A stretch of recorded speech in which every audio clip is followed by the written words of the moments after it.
नमस्कार, स्वागत है आप सभी का प्रभात खबर के डिजिटल प्लेटफॉर्म में। मैं प्रदीप हाजिर हूं आप सभी के सामने। दोस्तों, झारखंड इन दिनों चुनावी मोड में है।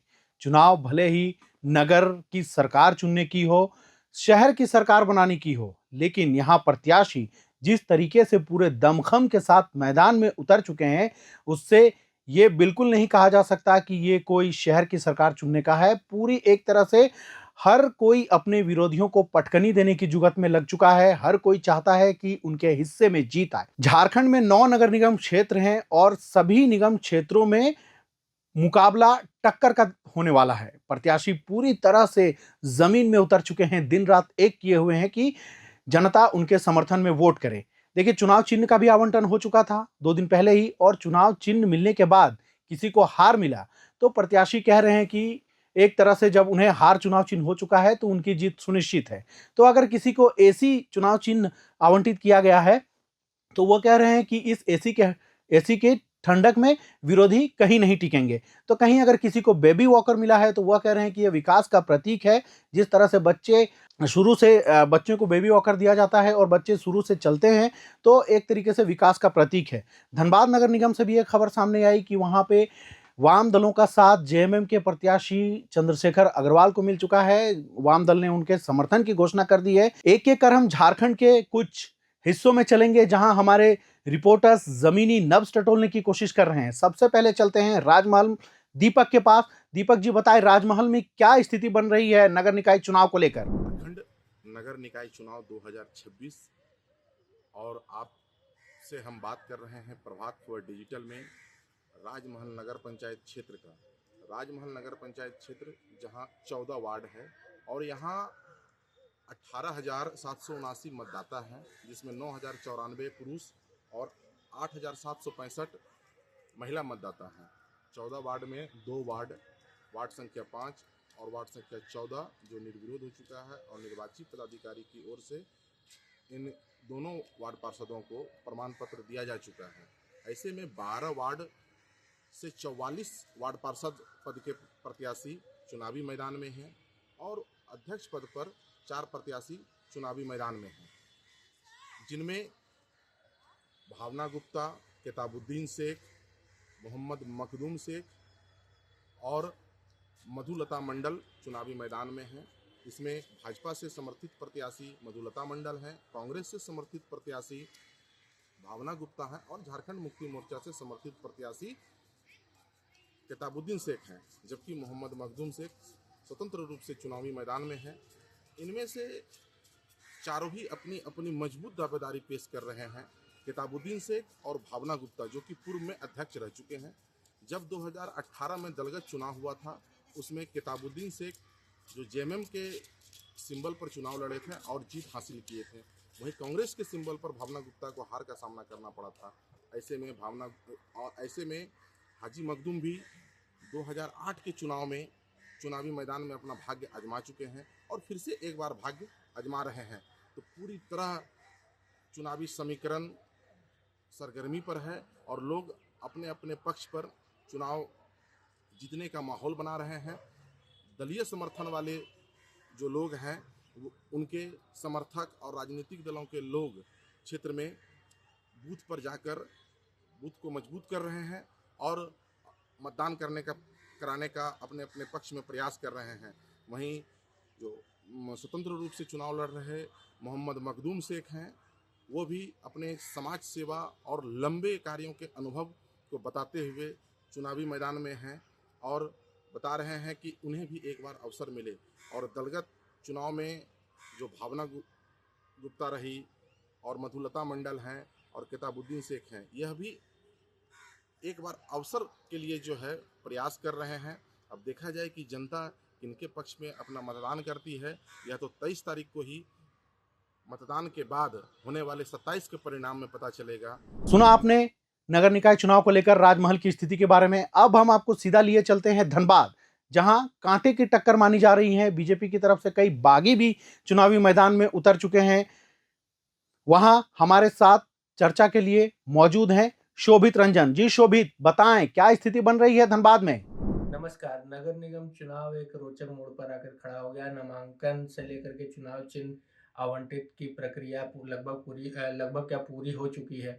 इसके बाद अब लोग प्रत्याशी अपने चुनाव प्रचार में जुट गए हैं। धनबाद जिले में दो क्षेत्र में जहां चुनाव होना है, एक धनबाद नगर निगम और चिरकुंडा नगर परिषद, जहां अभी बिना दलीय आधार के होने के बाद भी ये चुनाव एक रोचक मोड़ पर पहुंच गया है।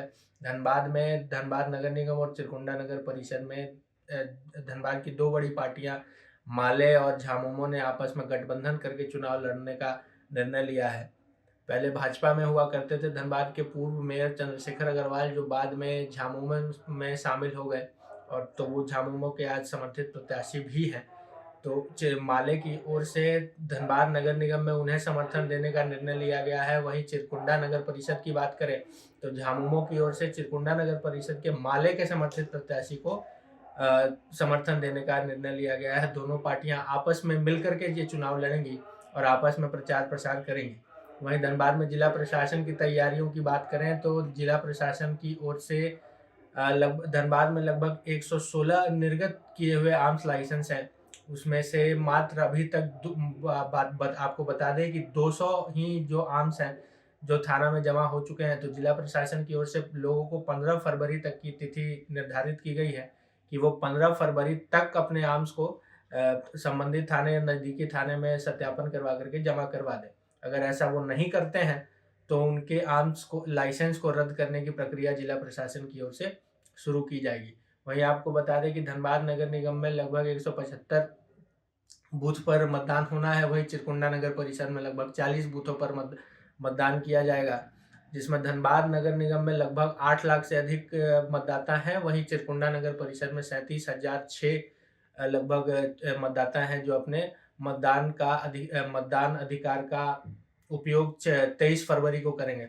आपको बता दें कि धनबाद के उपायुक्त आदित्य रंजन ने यह भी कहा है कि जिन एरियाज में या जिन इलाकों में चुनाव में लगातार देखा गया है कि वोटिंग परसेंटेज कम रहा है, तो जिला प्रशासन की ओर से वहां अभियान चला करके लोगों को जागरूक किया जाएगा कि वो ज़्यादा से ज़्यादा अपने मतदान का अधिकार का इस्तेमाल करें और अधिक से अधिक मतदान करें, जिससे जिला प्रशासन और चुनाव में वोटिंग परसेंटेज बढ़ने की संभावना है।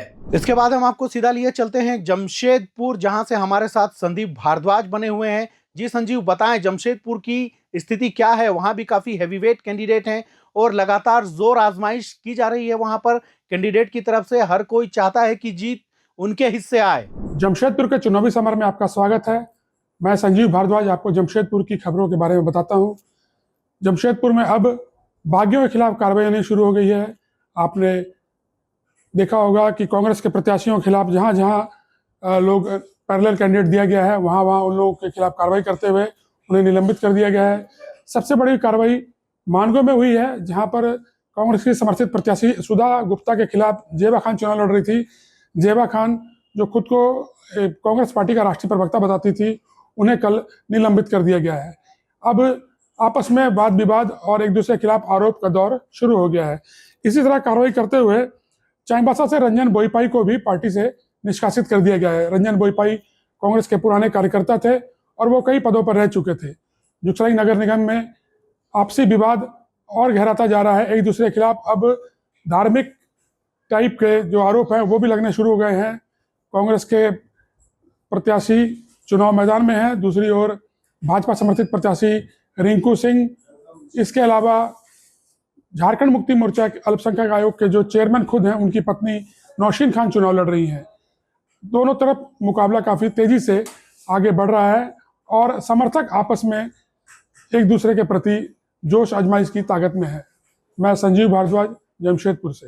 अब आपको सीधा लिए चलते हैं गुमला नगर परिषद में क्या स्थिति बन रही है, वहां से जानकारी दे रहे हैं हमारे संवाददाता दुर्जय पासवान। जी दुर्जय, बताएं, गुमला काफी अहम माना जाता है झारखंड की राजनीति में, कई बड़े नेता भी वहां से लगातार निकलते रहे हैं। बताएं गुमला में क्या स्थिति बन रही है? गुमला में नगर परिषद चुनाव को लेकर सरगर्मी तेज हो गई है। इस बार अध्यक्ष पद के 9 उम्मीदवार हैं, जिसमें जसमनी लुगुन, ज्योति कुजूर, ब्रिजिट क्रांति टोप्पो, मधु मेरी नलकड़ा, रामेश्वरी उरांव, शकुंतला उरांव, शिमला कुमारी, सीता देवी व हर्षिता टोप्पो है। अगर हम राजनीति पार्टी से जुड़ाव की बात करें तो भाजपा, कांग्रेस व झामुमो ने अपने 3 समर्थित उम्मीदवारों को चुनाव मैदान में उतारा है, जिसमें शकुंतला उरांव को भाजपा ने व सीता देवी को कांग्रेस व हर्षिता टोप्पो को झामुमो ने टिकट दिया है। ऐसे अगर हम बात करें तो तीनों ही पार्टी यहाँ मजबूत है और इस बार चुनावी माहौल जो देखने को मिल रहा है पूरा उत्साह है। सभी उम्मीदवार चुनाव की तैयारी में लगे हुए हैं और वोटरों के बीच पहुंचकर वोट की मांग कर रहे हैं। दूसरी तरफ चुनावी कार्यालय का भी उद्घाटन यहाँ लगातार सभी उम्मीदवार कर रहे हैं। आज भाजपा की शकुंतला उरांव ने पालकोट रोड में चुनावी कार्यालय का उद्घाटन कर चुनावी शंखनाद कर दिया है और उन्होंने दावा किया है कि वह चुनाव जीत रही है। दूसरी तरफ कांग्रेस की सीता देवी भी लगातार प्रचार प्रसार में जुटी हुई है। हालांकि उन्होंने अभी तक चुनाव कार्यालय का उद्घाटन नहीं किया है, लेकिन उनका भी दावा है कि वे चुनाव जीत रही है। हर गुमला में उत्साह का माहौल बना हुआ है। वोटर भी उम्मीदवारों को देख रहे हैं कि आखिर कौन उम्मीदवार बेस्ट है जिसे वो वोट दे सके। अगर हम वार्ड पार्षदों की बात करें तो 122 वार्ड पार्षद हैं जो 22 वार्डों में चुनाव के लिए नामांकन किए थे और वे लोग भी चुनावी रण क्षेत्र में कूद पड़े हैं। ऐसे पूरा माहौल अभी अध्यक्ष पद के उम्मीदवारों ने बनाया हुआ है जो लगातार चुनावी दौरा कर रहे हैं। वोटर भी लोगों को समझ रहे हैं कि वे किसके पक्ष में वोट करें। सुना आपने गुमला में किस तरीके की स्थिति बन रही है, बता रहे थे हमारे संवाददाता दुर्जय पासवान। अब सीधा हम रुख करते हैं अभ्रक नगरी कोडरमा का। कोडरमा जहां पे काफी टाइट मुकाबला माना जा रहा है, वहां से हमारे संवाददाता पूरी ग्राउंड की रिपोर्ट दे रहे हैं। विकास जी, विकास बताएं कोडरमा में किस तरह की स्थिति बन रही है। कोडरमा जिले के 3 नगर निकाय क्षेत्र झुमरीतिलिया नगर परिषद, कोडरमा व डोमचांच नगर पंचायत क्षेत्र में चुनाव हो रहे हैं। इन तीनों जगह पर अध्यक्ष व वार्ड पार्षद पद के प्रत्याशी जनसंपर्क अभियान में जुटे हुए हैं। भाजपा ने झुमरीतिलिया नगर परिषद अध्यक्ष पद के लिए पंकज बर्णवाल व कोडरमा से कांति देवी, डोमचांच से उमेश वर्मा को अपना समर्थन दिया है। इन तीनों जगहों पर प्रत्याशी लगातार जनसंपर्क अभियान में जुटे हुए हैं। अगर अलग तरह के चुनाव की बात करें तो कोडरमा में वार्ड नंबर 13 से नारायण यादव निर्विरोध घोषित किए जा चुके हैं, जबकि डोमचांच में अलग तरह की तस्वीर दिख रही है। यहाँ लगातार होल्डिंग टैक्स के मुद्दे को लेकर आंदोलन होता आ रहा है। ऐसे में लोगों का विरोध भी दिखता रहा है। वर्तमान में यहाँ से वार्ड नंबर 5 व 11 से एक भी प्रत्याशी पार्षद पद के लिए चुनाव नहीं लड़ रहा है। ऐसे में यहाँ आगे क्या होगा यह चुनाव आयोग निर्धारित करेगा। पर वर्तमान में बात करें तो झुमरीतिलिया, कोडरमा व डोमचांच तीनों जगह पर अध्यक्ष के साथ ही पार्षद पद के लिए रोमांचक मुकाबला देखने को मिल रहा है। तो सुना आपने झारखंड नगर निकाय चुनाव 2026 की रणभेरी बजते ही तमाम प्रत्याशी मैदान में हैं। जिनका नॉमिनेशन रद्द होना था उनका नॉमिनेशन भी रद्द हो चुका है। जिनका नाम वापस लेना था वो अपना नाम भी वापस ले चुके हैं। अब मैदान में कौन कौन प्रत्याशी हैं ये भी क्लियर हो चुका है। प्रत्याशियों को चुनाव चिन्ह का भी आवंटन हो चुका है। अब बस जनता को मतदान करना है और फिर मतदान के बाद जो मतगणना होगी उसका इंतजार है। अब बस यही देखना है कि ऊंट किस करवट बैठता है, किस प्रत्याशी को जीत मिलती है और किसके नसीब में हार होती है। तो निकाय चुनाव से जुड़ी हर अपडेट्स जानने के लिए प्रभात खबर का यह खास बुलेटिन आप देखते रहिए। मुझे दीजिए इजाजत। जय हिंद, जोहार। प्रभातखबर.com, विश्वास वही, रफ्तार नहीं।